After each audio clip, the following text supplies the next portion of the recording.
مجھے بتائیے جب آپ یوں کہتے ہیں میرے اہل خانہ میرے گھر والے، اس سے کون لوگ مراد ہوتے ہیں؟ بتائیے۔ بیوی، بچے، بچیاں، اور اگر ماں باپ حیات ہیں وہ سب کے سب مل کر اہل خانہ بنتے ہیں اور اہل خانہ میں شمار ہوتے ہیں۔ جب بھی ہم کہتے ہیں ہمارے گھر والے، تو ہر ذی شعور انسان اس بات کو بخوبی جانتا ہے کہ گھر والوں میں سب سے بڑا مقام گھر والی کا ہے، اس کے بعد بچے اور بچیاں۔ ذرا غور کیجئے، آج ہمارے معاشرے نے اہل بیت رسول کے ساتھ کس قدر ظلم روا رکھا کہ جب بھی اہل بیت نبی کی بات کرتے ہیں تو ازواج نبی کو نبی کے گھر سے خارج کر دیتے ہیں۔ صرف آل رسول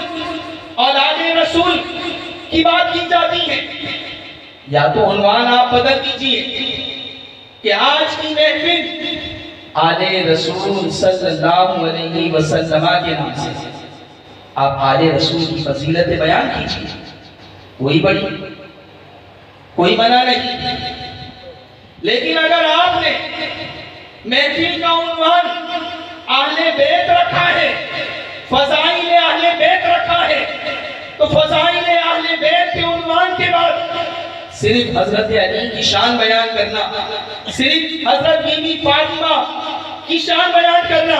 صرف حضرت حسن، صرف حضرت حسین کی شان بیان کرنا، یہ رسول پاک علیہ السلام کے قلب نازک کو ٹھیس پہنچانے کے مترادف ہے۔ کیونکہ اہل بیت کے اندر اگر نبی کی ازواج شامل نہیں ہوگی تو اہل خانہ مکمل کیسے ہوں گے؟ گھر والے مکمل کیسے ہوں گے؟ جب بھی آپ فضائل اہل بیت کا عنوان قائم کریں تو نبی کی ازواج کی بھی بات کریں، حضور کی صاحبزادی بی بی فاطمہ رضی اللہ عنہا کی بھی بات کریں، امام حسن و حسین کی بھی بات کریں، اور حضرت علی شیر خدا رضی اللہ عنہ اجمعین کی بھی بات کریں، تاکہ اہل بیت کا جو عنوان آپ نے قائم کیا ہے اس عنوان کا ادا ہو سکے۔ تو غیر تو فضائل اہل بیت کے عنوان سے صرف آل رسول کی بات کرتے ہیں، لیکن یہاں اپنوں نے بھی عدم توجہ کی بنیاد پر فضائل اہل بیت کے عنوان سے صرف آل رسول ہی کے فضائل بتائے۔ اس سے لوگوں کو، عوام کو یہ غلط فہمی ہو گئی کہ رسول اللہ کے گھر والوں میں صرف حضرت علی، حضرت بی بی فاطمہ، حضرت حسن، حضرت حسین شامل۔ حضور کی ازواج سیدہ عائشہ طیبہ طاہرہ، جن کی پاک دامنی کو بیان کرنے کے لیے قرآن کی 18 آیات رب کائنات آسمان سے نازل کر رہا ہے، انہیں نبی کے گھر سے خارج کر دیا۔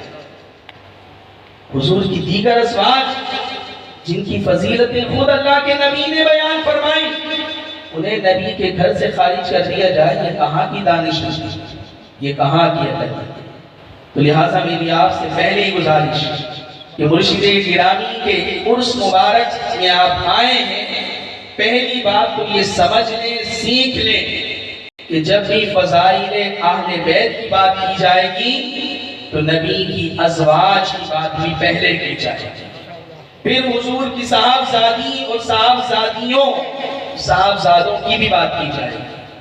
پھر حضرت علی کی بات بھی ہوگی،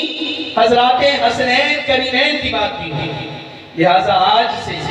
ہماری تمام مساجد کے منبر سے جب بھی فضائل اہل بیت کے عنوان پر گفتگو ہو، مدارس میں بزم کا عنوان فضائل اہل بیت ہو، تو اس میں نبی کی ازواج کو شامل کرنا نہ بھولئے، وگرنہ ہم بھی برابر کے قصوروار ہوں گے کہ جنہوں نے اہل بیت سے نبی کی ازواج کو خارج کیا ہے ان میں ہم بھی داخل ہو جائیں۔